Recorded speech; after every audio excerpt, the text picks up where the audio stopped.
है तेरे? अल्लाह का करम है भाई।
वो साले आज फिर हमारे बंदे को ठोक के चले गए, मेरे और भैया की नजरों के सामने।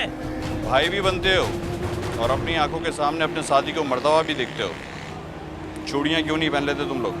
गाड़ी के अंदर बैठे थे, गाड़ी के अंदर। पीछा किया का निकल गए साले। कौन कौन था? एक को तो पहचान गया हूं मैं, दानियाल था, और दूसरा उसको नहीं देखा क्योंकि हेलमेट पहना हुआ था उसने। ठीक है, और ये बच्चों की तरह बिलबिलाना शुरू मत किया करो।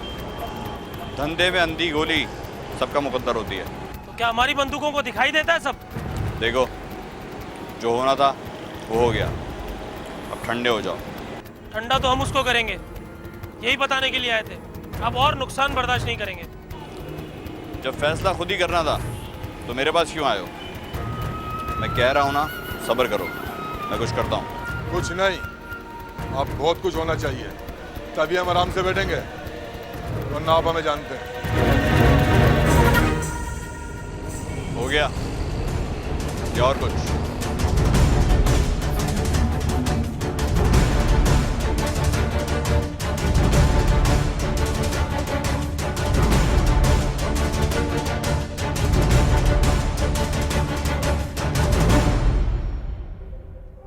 हाँ फिरोज, बोला कुछ है? नहीं सर। बोलेगा, क्योंकि यहां तो पत्थर भी बोलते हैं। हाजी का पता दे दे, वरना तेरा पता किसी को नहीं चलेगा, समझा?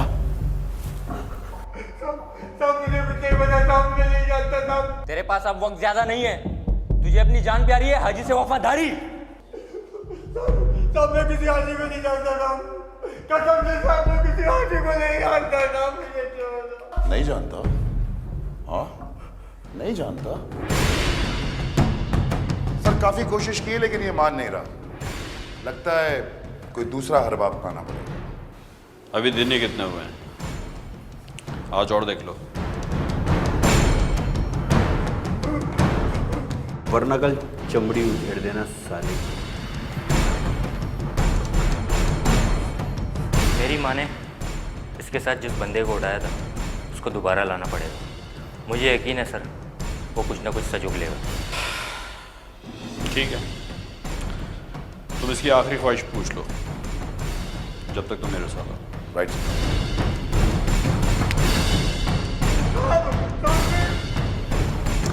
जी सर, कुछ कहना चाह रहे थे आप? दानियाल वालों ने फिर कार्रवाई की है, और इस बार दानियाल खुद था। आप हुक्म करें सर। जीशान और भैया बिलबिला रहे हैं, उनको चुस्ती देना पड़ेगी, वरना वो रोज रोज की चिक चिक से। सर ये जो दानियाल नाम की चिड़िया है, इसका करना क्या है? इसको उठाना है या? नहीं, दानियाल को नहीं, उसको उसके करीबी बंदे से छोड़ दो ताकि उसके दिमाग की घंटी बजे और वो ब्रेक पकड़े। मैं हाथ नहीं डाल सकता, मसला हो जाएगा। डायरेक्ट कनेक्शन है, तुम जानते हो, बात बढ़ जाएगी। अली, आजकल अली उसका राइट हैंड है सर। अली, ठीक है। सलाम साहब। आओ जुबैर, पहली बार वक्त पर आए हो। फराज, जी सर। तुम एक काम करो, फिरोज को यहीं छोड़ दो और जुबैर को ले जाओ। Right sir. बात सुनो, गिनती तो याद है ना तुम्हें? बस गिनती पूरी करना, और अगर कोई सामने आ जाए तो बस एक दो ऊपर और। Right boss, come on.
क्या हुआ बासित? वो अबे धो लगा कमर पर, मुंह से फूट ना। पानी पानी पिला।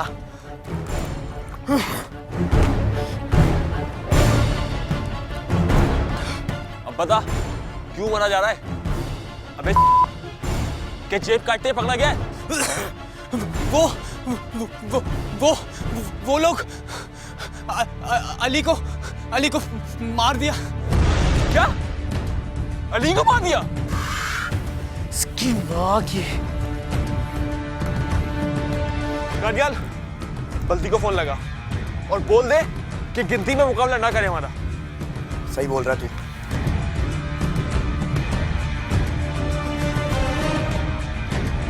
हाँ हेलो अली, मेरे पंटर को मारा इन लोगों ने आज, समझा? इस दफा तो बहुत जल्दी जाग गया यार, हाथ के हाथ ही साफ बराबर कर दिया। देख मैं तुझे फिर कह रहा हूँ, हमारे हाथ पाँव मत बांध। वो हल्का हो हल्का, काम को लेकर इतना जज्बाती ना हुआ कर। एक एक आदमी पर अगर इतने जज्बात लगा दिए ना तो आखिर में पागलखाने में इलाज कराना पड़ेगा तुझे। तो क्या करूँ? क्या हाथ पे हाथ रख के बैठा रहूँ क्या? अगर मंजिल पानी है ना तो यारों की कुर्बानी तो देनी पड़ेगी, और इस धंधे में देनी पड़ती है, जो कि तुम दोगे। समझ आई? अब फोन रख, मैं कुछ बंदोबस्त करता हूँ। आज ही, सूरज डूबने से पहले। हाँ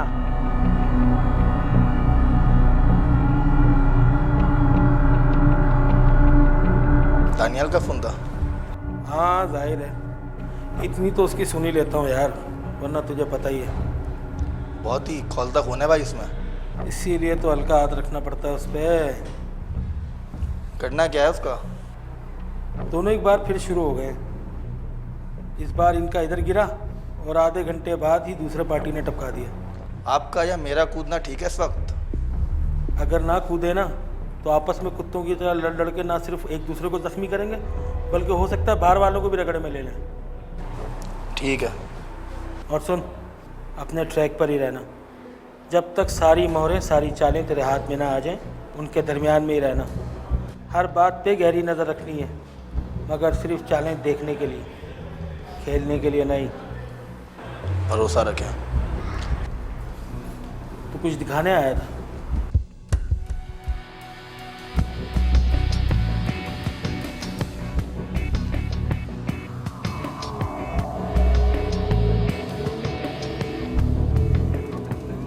इतना उल्टा क्यों जा रहा है? बॉस वैसे ही बड़े दिनों से आपका दिल कर रहा था ना कि पुरानी जगह देख लूं, सोचा आज घुमाता हुआ ले चलूं। अरे अब तो कुत्ते भी नहीं भौंकते वहां पे, वीराना बचा है सिर्फ। इसी वीराने में तो असल जिंदगी है बॉस।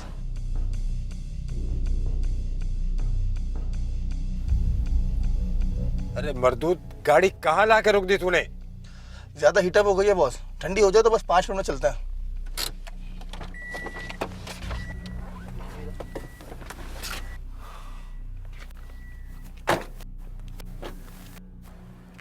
तू जानता है ना मेरे 5 मिनट की कितनी अहमियत है?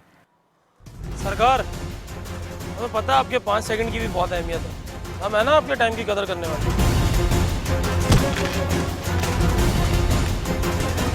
चलो लेके चल।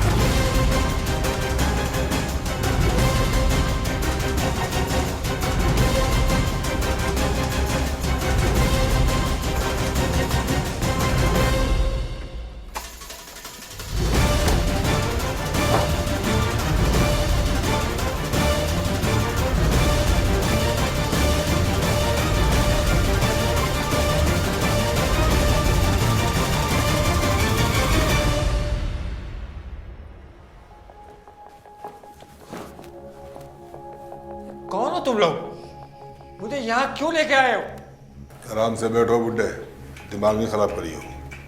भैया, बुजुर्गों को ऐसे थोड़ी बोलते हैं। और बुजुर्गों, तुम्हें डोल में डालकर हम कोई बयाने तो नहीं लेके जाएंगे, लेकिन हाँ, एक बात याद रखना, अगर रकम देने में थोड़ी सी भी होशियारी की या देर सवेर हुई तो तेरी बारात जरूर निकलेगी।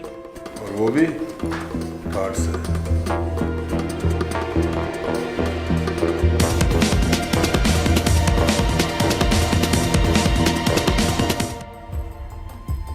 मुझे यहाँ क्यों लाए हो? अबे ओ बुढ़े, हम तुझे यहाँ लेके नहीं आए, यहाँ से ले जाने आए। ले जाने आए हो? कहाँ?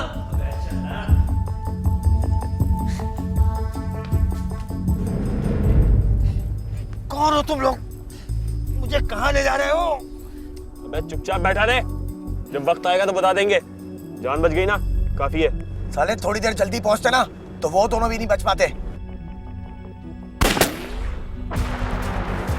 ये किसने एंट्री मार दी? कौन हो सकता है? Oh shit! फैसल, सिर्फ बुड्ढे को पकड़ के रख। हाँ, पकड़ा हुआ है मैंने।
लानत है तुम तीनों पर। तुम लोगों ने क्या चूड़ियां पहन रखी थी?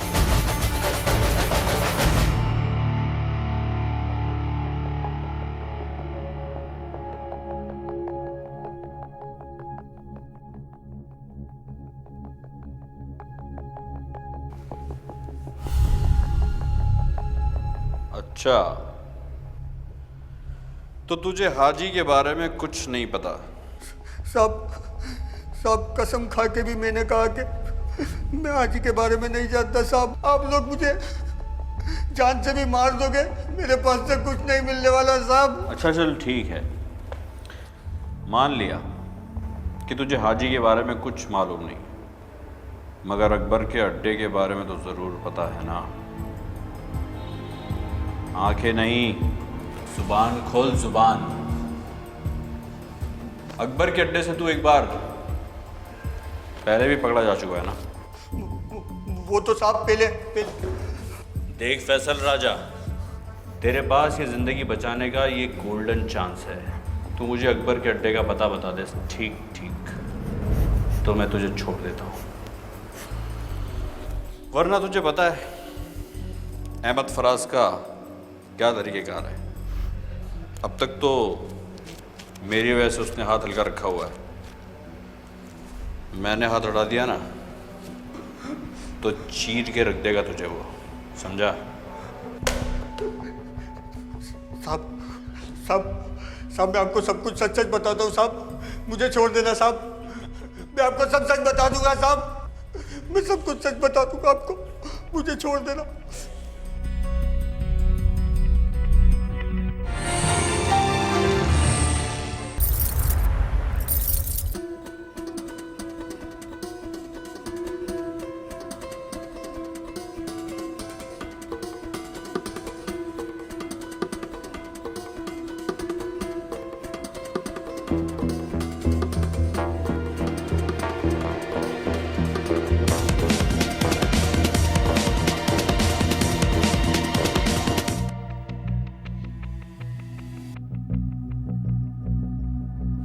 ये दोनों यहाँ पे क्या कर रहे हैं?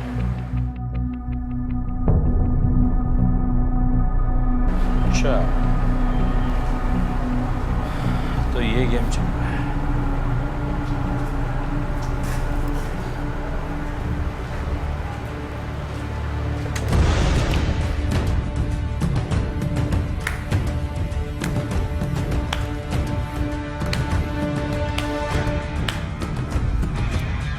क्या कहने जनाब, तो ये सारा खेल आपका रचाया हुआ है?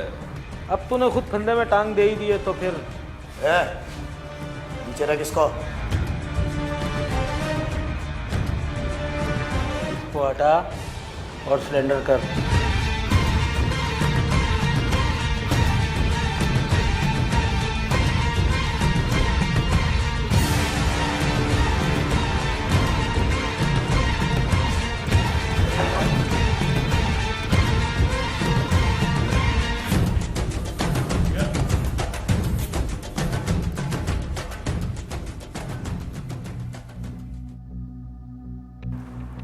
बुड्ढे के घर वालों से रब्ता हुआ है या नहीं?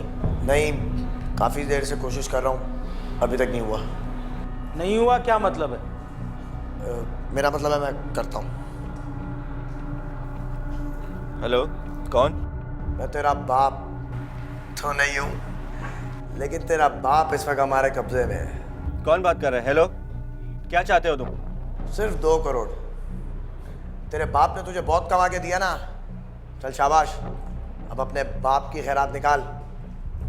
पेंसिल कापी उठा, एड्रेस मैं बताता हूँ, 2 करोड़ में ले आ, शाबाश, अपने बाप को ले जा। हाँ बोलो बोलो। Hello, 1 minute. हेलो,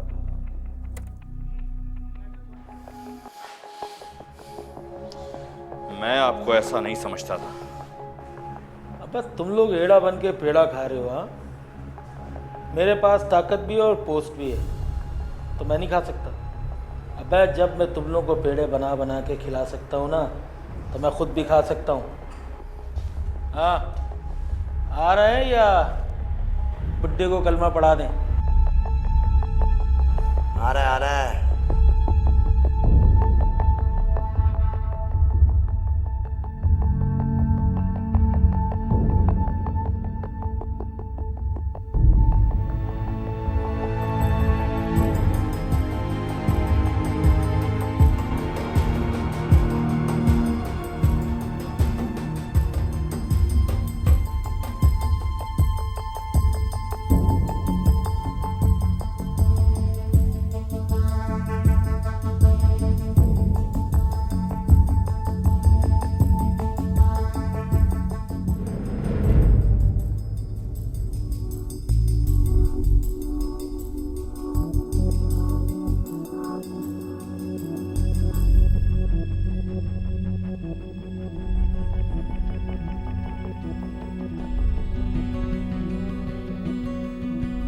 आया नहीं तेरा बेटा अभी तक?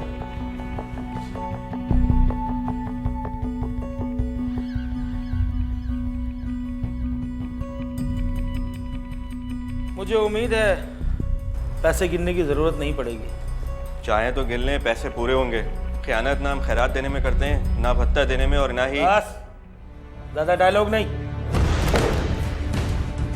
खबरदार, अगर किसी ने भी 1.5 होशियारी दिखाई ना तो याद रखो कि दोनों ऑटोमेटिक है, समझे? बात सुन बे अखरोट, रस्सी खोल इसकी, चल।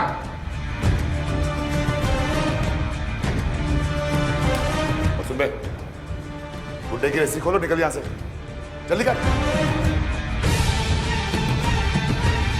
मैं नीचे बैठ, निकलो, जल्दी जल्दी जल्दी।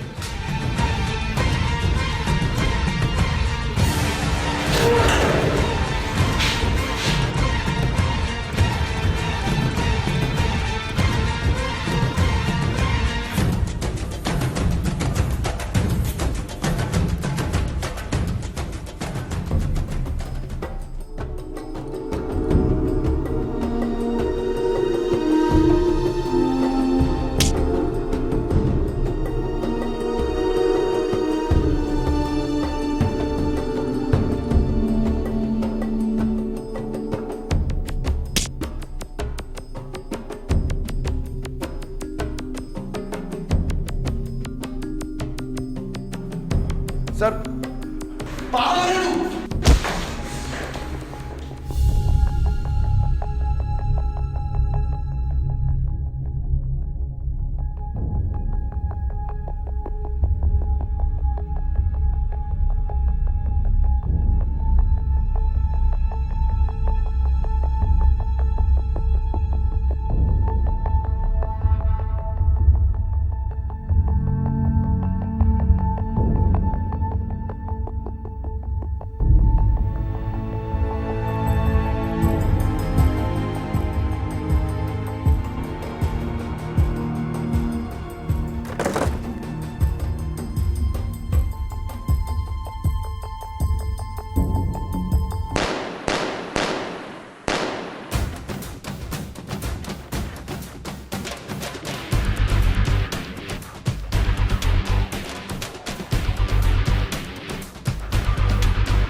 इतने पैसों को अकेला क्या करोगे मेरे मुन्ने? यही तो मैं भी सोच रहा था। कहाँ जाना है? सेल्फ तो मार, वो भी बता देते हैं।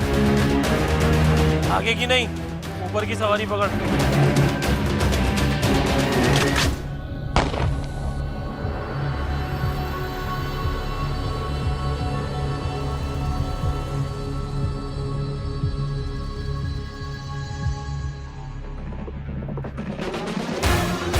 तेरा दिमाग तो सही हो उठे। रुक जा, होगा तेरा बाप। अब करेगा इसे।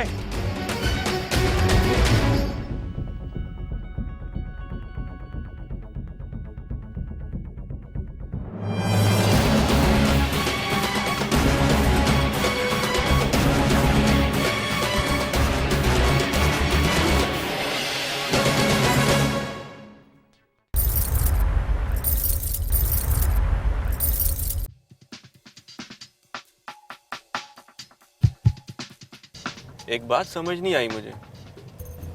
कहानी तो बहुत लंबी है, एक ही बात समझ नहीं आई। नहीं, मैं सोच रहा था कि नोमी या फजल बिल्ती में से किसी एक को बचना चाहिए था। फजल बल्ती मारा गया तो नोमी का बचना तो खसारे में था। क्या मतलब इस बात का? फजल बल्ती पैसे नहीं खाता, बल्कि उसे नोमी पे जो शक था उसे यकीन में बदलना था। ठीक कह रहे हैं आप।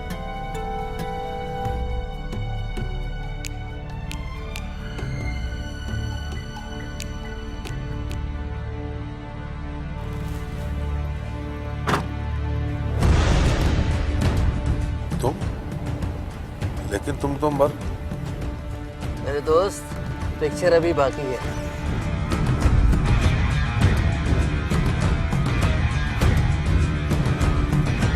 क्या हाल है तेरे?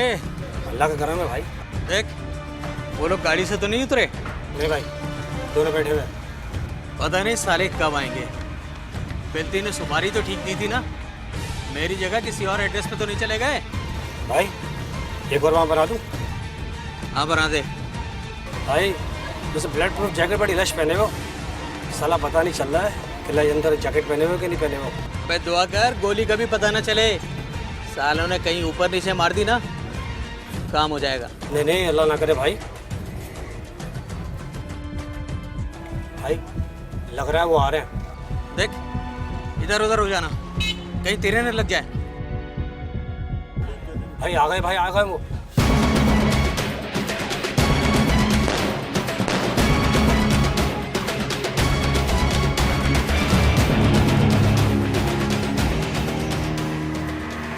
क्या समझे? लेकिन दानियाल और फैसल शेख। सोहेल खान ने जावेद असलम को पहले तुम लोगों में शामिल किया और फिर उसी ने फजल बल्ती के जरिए दानियाल और फैसल शेख को भेजा था ताकि तुम लोग रोते धोते नोमी के पास जाओ। और फिर नोमी ने वही किया, दानियाल और फैसल शेख का अली टपका दिया। और यहाँ से बल्ती का पहला शक यकीन में बदला नोमी के हवाले से। मैं और बल्ती नोमी का इंतजार कर रहे थे। फराज बावला निकला, उसने तुम्हें और मुझे निकालने में जल्दी कर दी। अगर जवाद पहले पहुंच जाता ना तो बिल्ती बच सकता था। लेकिन अगर जवाद अकेला पहुंच जाता तो वो उन तीनों के साथ मारा जाता। उसने लेट एंट्री करके अक्लमंदी का सबूत दिया। इस तरह बल्ती तो चला गया, लेकिन अगर नोमी और फराज जिंदा बच जाते सारा गेम बिगड़ जाता। ओह, तो इसका मतलब यह है कि ज़िशान और भैया के पास कोई और रास्ता नहीं था। भैया को बचाना भी जरूरी था, क्योंकि अभी चंद चूहे ही बिलों से बाहर आए हैं। अभी तो इनकी सारी नस्लें बिलों के अंदर ही हैं। जब ही कहता हूँ बुढ़ा है तेरा बाप, लेकिन नहीं है उसका कोई इलाज।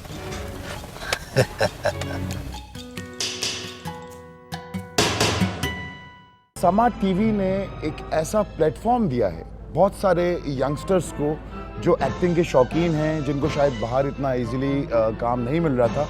वो आए, उन्होंने आके अपना टैलेंट यहाँ पे शो किया।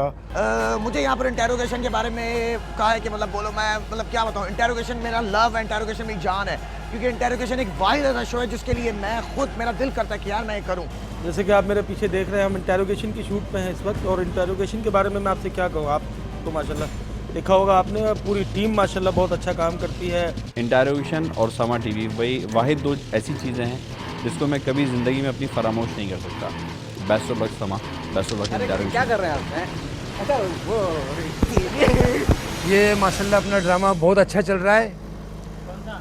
इंट्रोगेशन सारे एक्शन के शशके, सारे जो है वाले शॉट सब ये बनाता है। और आप लोगों के सामने आने के लिए इस शख्स ने कई बार अपनी जान खतरे में डाली। मैं इंटेरोगेशन की कई एपिसोड्स के अंदर एज एन एक्टर और एज अ राइटर भी काम कर चुका हूँ। इसके अंदर दो चीज़ें मुझे बहुत ज़्यादा पसंद है।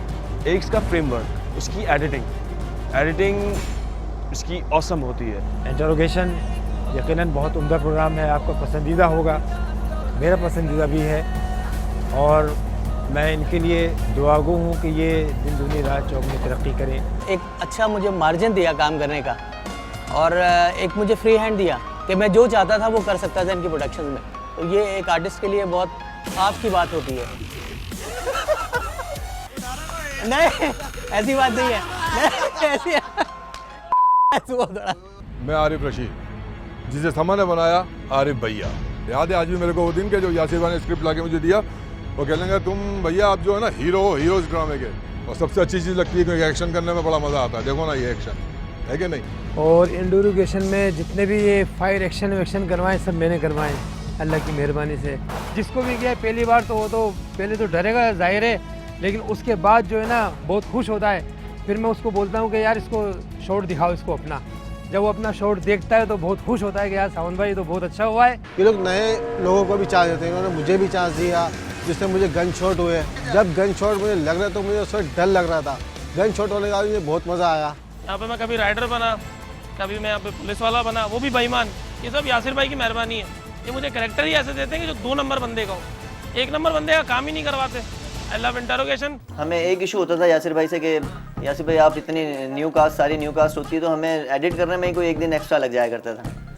तो एक दिन यासिर भाई ने तब कर फिर एक स्क्रिप्ट मेरे हाथ में थमा दिया और बोला कि जाओ अब तुम एक्टिंग करो। ये जो इफेक्ट होते हैं जिप मतलब और प्रोग्राम सेट के जो होते हैं इफेक्ट जिसे हम शशके कहते हैं अपनी ज़बान में हम, तो ये इंटरोगेशन में बहुत ज़्यादा होते हैं। और एक्टिंग का एक्सपीरियंस भी बहुत अच्छा था। मैंने तो कभी नहीं करी, लेकिन फर्स्ट टाइम जब करी थी मेरे हाथ पैर कँपा रहे थे।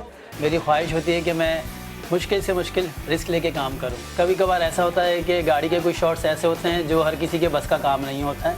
मैं चाहता हूं कि मुझे आगे भी चांस मिले एक्टिंग करने का, लेकिन एक वक्त में एक ही काम कर सकता हूं, या कैमरा ऑपरेट कर लूं या फिर एक्टिंग कर लूं। इनिशियली जब मैंने लिखना शुरू किया तो मैं सहाफ़त के लिए काम कर रहा था और कॉलम निगार था।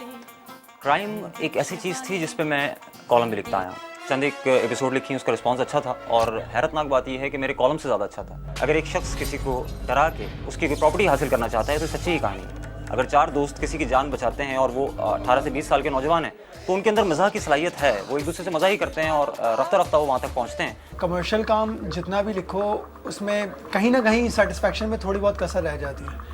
इंटेरोगेशन लिखते हुए मैं खुद अपने आप को इंटेरोगेट कर रहा होता था कि क्या मैं उस हर कैरेक्टर को जस्टिफाई कर रहा हूँ जो कैरेक्टर लिख रहा हूँ, और जो स्टोरी है डेफिनेटली बहुत सेंसिटिव इश्यूज़ के ऊपर भी लिखा, तो क्या उन कैरेक्टर्स को जस्टिफाई उस तरीके से किया।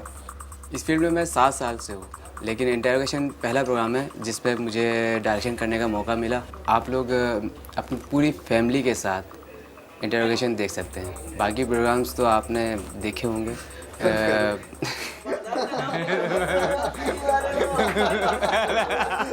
इंटरोगेशन में और बहुत कुछ ऐसा है जो बहुत अच्छा हो सकता है, लेकिन हमारे पास असल मसला ये है कि हम बहुत जल्दी काम कर रहे हैं। वीकली 6 दिन में सब कुछ करना होता है।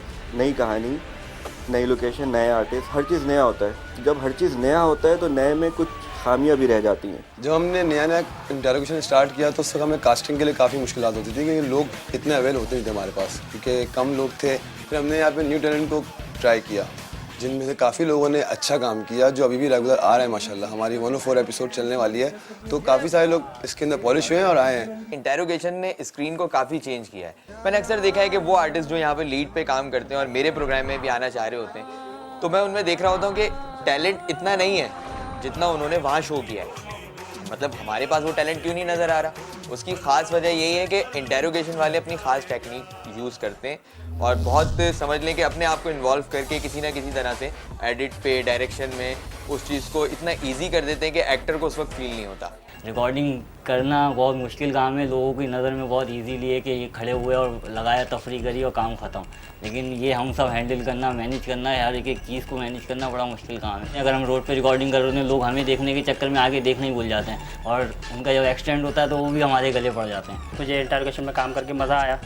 इतना मज़ा आया कि इसमें चेजिंग सीन है, आपका मारधाड़ है, फायर है, सारा काम हम असल में हमारा रोड पे होता है। तो एक लोकेशन पे काम करना और एक रोड पे काम करना बहुत फ़र्क है।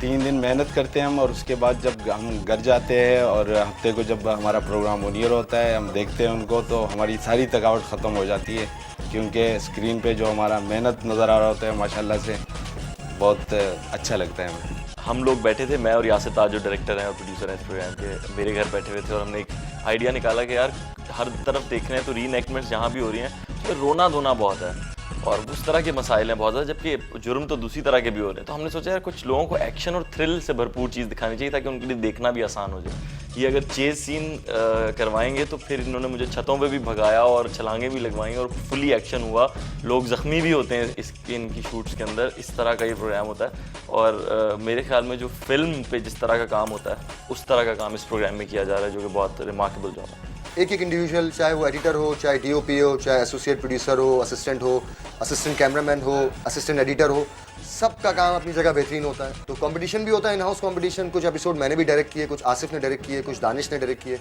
एक एपिसोड हमारा फयाज ने भी डायरेक्ट किया जो हमारे एडिटर हैं। तो मैनेजमेंट की तरफ से हमें जो बात बताई गई वो ये था सिंपली कि अगर जो चीज़ आप अपनी फैमिली के साथ बैठ कर नहीं देख सकते तो उसे बनाने की ज़रूरत भी नहीं है। तो ये बहुत क्लियर हो गया हमारे लिए, बहुत सिंपल था, बहुत क्लियर था। जितने भी री-एनेक्टमेंट मुख्तलिफ चैनल्स पे हो रहे हैं तो हमें बाकी चैनल्स के मुकाबले में बहुत अच्छी फैसिलिटीज़ समा से हैं, प्रोडक्शन के हवाले से हो, स्क्रिप्ट के हवाले से हो, आइडियोलॉजी के हवाले से हो, तो बहुत आज़ादी है, काम करने के लिए बहुत बेहतरीन एटमॉस्फेयर है। तो हम कोशिश करेंगे कि आइंदा भी ऐसे ही अच्छा काम करते रहें।